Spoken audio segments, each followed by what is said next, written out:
had a very personal episode, Yeah. and you said I need to tell my husband before this episode is released. Yes. In that moment, I didn't have the tools to process what happened. I felt it was like too intense.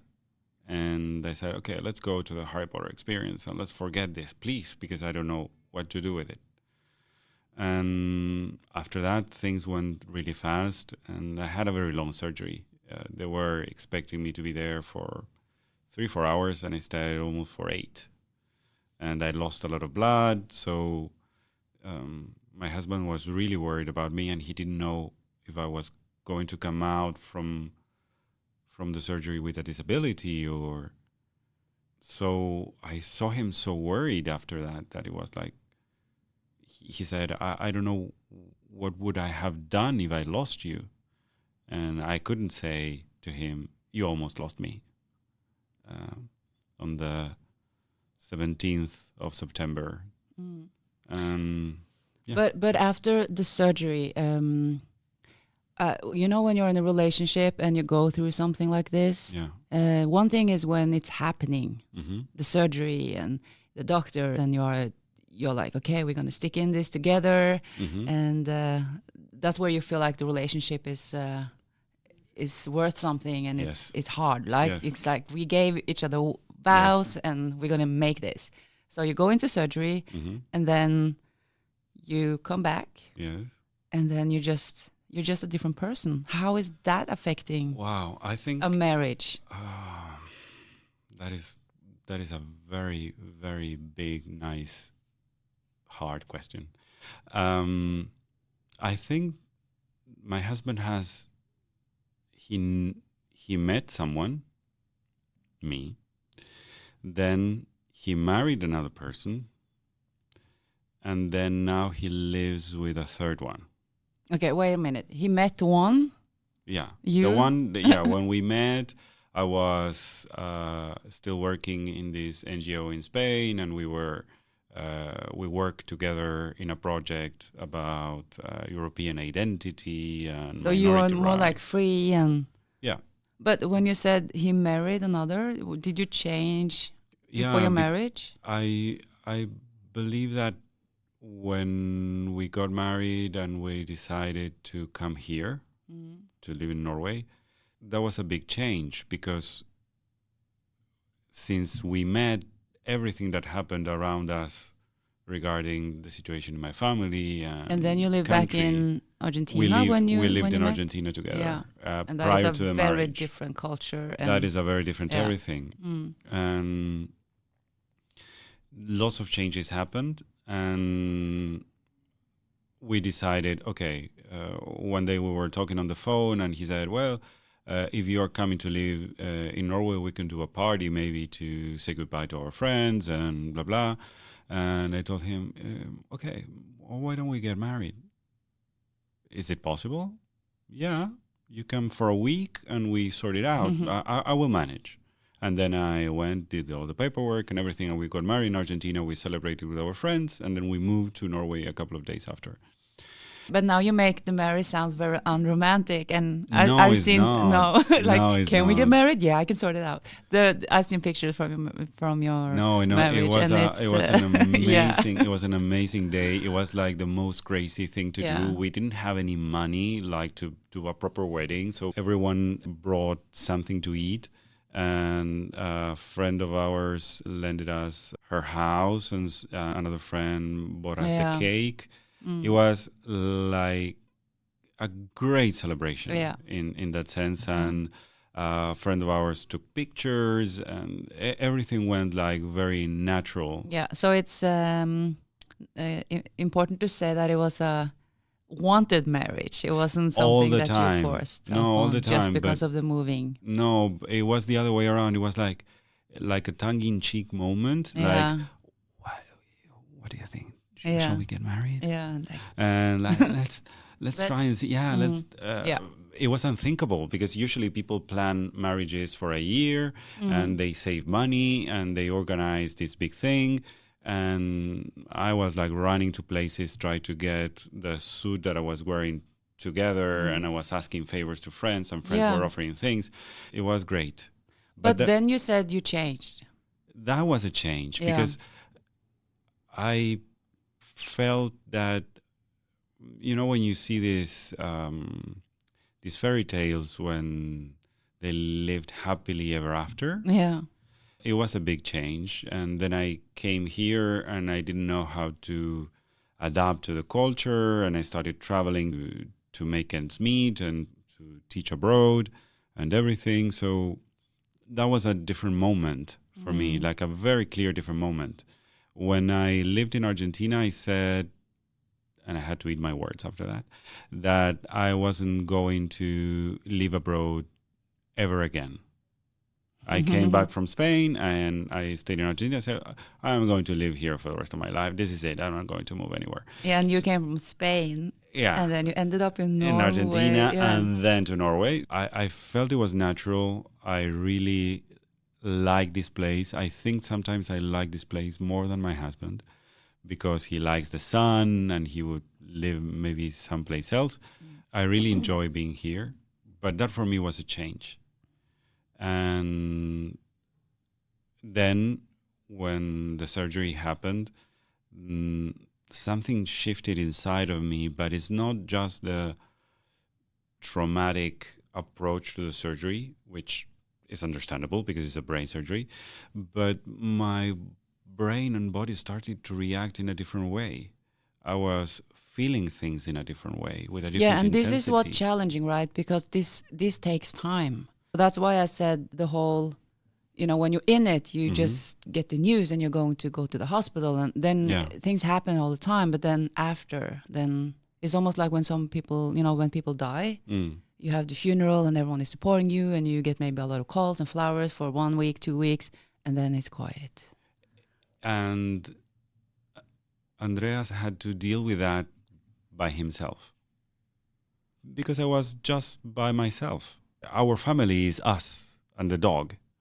And of course, his family is super supportive, but no one has to live with someone that is going through that process. It's just the people that live with you.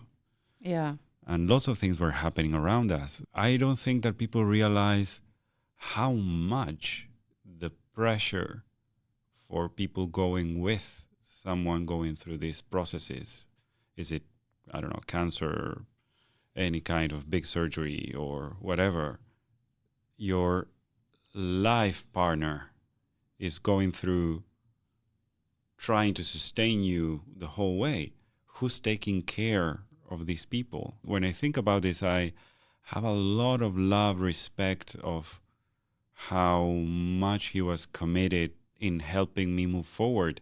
When he saw, for example, you are going through depression right now. And I was like, no, I'm not. Yeah, you are. No, I'm not. I'm fine. I'm fine. And no, you're not. And you need to start to take care of this because you're not fine. Because he knows you. And then he knows me like no one else. And sometimes we don't know ourselves that well because we are in denial, right? And I was being a new me also. Yeah. It was like, okay, there are things that I can do, things that I can't do. I couldn't recognize my expression in the mirror. When I saw my face, the expression was different. It wasn't bad in a sense. Because, for example, people always said that that it was amazing that I didn't have wrinkles around my eyes.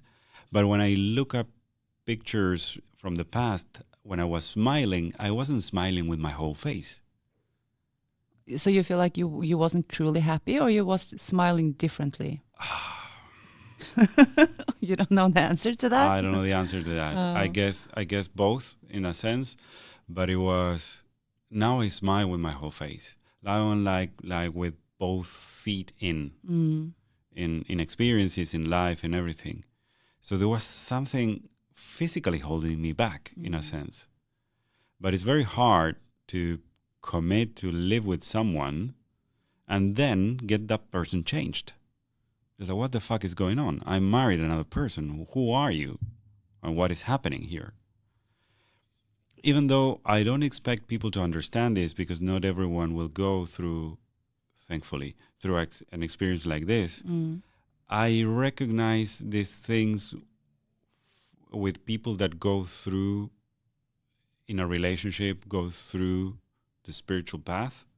Yeah, or even other challenges. Not everyone needs to have like a deadly disease, but relationships are hard for a lot of people. And you have this happy-go-lucky person, and then suddenly something change, or it's death or sickness in family. It doesn't have to be yourself, and that can affect the relationship. But do you feel like something changed in you, and then he tried to help you, and then you didn't want his help? Or how is that dynamic when you come back from something like this? He always wanted me to stand up for myself. I believe that is love. That is, he wanted me to be independent and to be fully me. And that was since the day we met. I had been very independent and all that, but he immediately recognized which were the ties with my past or things that he says, you are being a little over-adaptive here. You can go full throttle and be more independent. So when this happened, he stayed like in the same mindset and saying, you can do whatever you want. But in this phase, do you feel like you were reducing the expectations to yourself to not be disappointed? It almost sounds like... I was trying not to convince myself. I said, okay, it's very hard to come back fully after this. I saw it. It's not that I had in my mindset that I couldn't. I saw people coming out of surgeries very similar as mine and not being able to lift their left foot properly. Okay, because the way you explained the way your husband was approaching you is that he wanted you to reach your full potential. Yeah. The way you describe it. Every time. And he wanted that for you. Yeah. And by telling me that, it's like in that phase that you were almost not believing that you could reach your full potential. And this is actually a trap, because you don't want to go for the full thing. Yeah. You don't want to think that you can do the full potential you have, because if you go for that, you can be very disappointed if you don't reach it. But that is the magic trick, because if you can't imagine yourself in a full potential reality, that will never happen. Yeah, so exactly. That is the limbo of, okay, so then you create another version that's below that, and maybe you can cripple, and then maybe you do some yoga with a limp. Yeah. That was to take a very... Yeah, but it is exactly what I saw. It looked like your husband was like, no, you can be exactly what you want, and then... Yeah, if you can't sleep at night with extra pillows, because I almost slept with no pillows, and now because of my perception of space, I need to have like a very good support behind my head, because if not, I feel like I'm falling. Lots of very weird things. And now I can confess it, everyone was safe in the room, but when I went back to teaching, I had a perception of space that I couldn't grasp. Yeah. I touched the ground with my hand, and I felt at my elbow height that I was touching the ground. It was very confusing. So I saw my hand. When you experienced all these things, did this make you feel afraid of you changing forever? Yeah. I thought, well, this is it. This is what is going to happen. Yeah. I am now this person. And my husband said, no, you're not. You can do things. And this is linked back to when we talked about thoughts are affecting our health and our abilities. And also recognizing this sense of impermanence, that everything can change. When I went to rehabilitation and all that, the doctor said, after a brain surgery, it takes between 3 and 5 years until everything is finally set. It will take you a while, and you have this extra neuroplasticity that you can use and try to change things. So the moment is now. But it will never, no, when you think of your arm, you know, when you had lost perception of death space, and all that, instead of thinking everything is impermanent, this is for now, you were in the state of, oh, this is going to be changing my life forever, right? Because I never felt that before. And when I was explaining that to the doctor said, okay, yeah, the brain is strange. We don't know what this happens. You need to keep on trying. Yeah. Like really open-minded in that sense. For my husband was a big challenge to see the ever-evolving thing and me not being able to navigate that thing with clarity, because when it's the brain, it's not when it's the, I don't know, you have a lesion in your shoulder. We had been talking about how you strengthen your shoulder and you can observe your shoulder and how it is, but your brain, you can't observe your brain. You change and you don't realize you change. It's other people that realize that you are doing something different. And that I feel it relates to the spiritual journey. And my husband didn't go for the same things that I went through, but he had been always, and he still is, supportive of the processes and the things that I want to do. So he was more connected to the thought of this is impermanent and I will stand in this process. He was more connected to that with his fingers crossed. It's like, okay, let's hope this is impermanent and this can still keep evolving and changing. I relate this to, I have a student that started to study Tantra. And she said, well, she had been married for a long time. And she said, you know what, I don't feel that my husband understands what I am going through with this. And that means that I am lost and maybe our relationship is not good because things are going to fail, because we are going to grow apart, because we are into different processes. And I said, you know what? I don't think that is true, because you witness what is happening with the other person. And I see between my husband and me how I was going through the brain surgery and all, and he wasn't part of that. He doesn't know what it is not to be able to wipe your own ass. And he was there, and he was supportive of the change. So I don't believe that two people need to go through the same thing to be aligned or to love each other. I heard stories where they want to end the relationship because they don't want the partner to be with them just because of pity. Yeah. Did you ever think those thoughts? No. No, because no, I'm lying. I thought about that a couple of times when I was feeling very disappointed in how things were going.